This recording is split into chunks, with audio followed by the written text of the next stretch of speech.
Sur le chômage partiel, bon, ça relève évidemment de la ministre du Travail, mais vu les montants budgétaires, je me sens un peu concerné.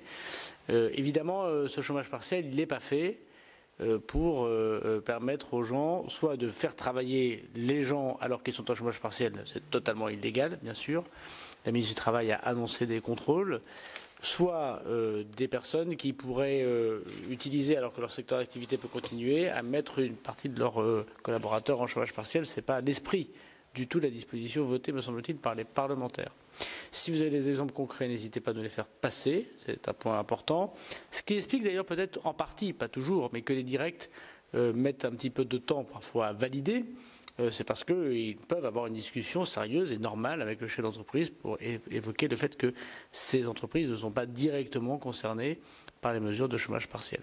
Donc s'il y a des abus, ils seront évidemment sanctionnés. J'attire d'ailleurs l'attention de monsieur le rapporteur général sur le fait que c'est à peu près la même problématique sur les reports de charges.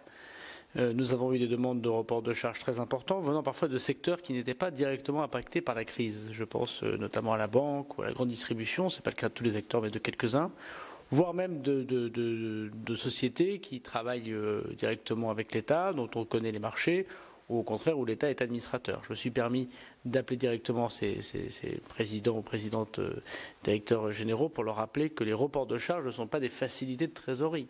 Elles sont faites de manière exceptionnelle pour payer avant tout les fournisseurs et pour sauver les entreprises, pas pour attendre savoir ce qui va se passer demain. Voilà. Donc dans tous les appels que j'ai pu passer, j'ai pu constater d'ailleurs que les dirigeants d'entreprise le comprenaient et ont finalement payé ces charges. Donc évidemment, ces dispositions qui coûtent très cher, soit en trésorerie, soit en dépenses publiques, comme le chômage partiel, ne doivent pas être abusées, bien sûr. Même si le temps n'est pas forcément au contrôle, sans doute faut-il limiter effectivement ces abus.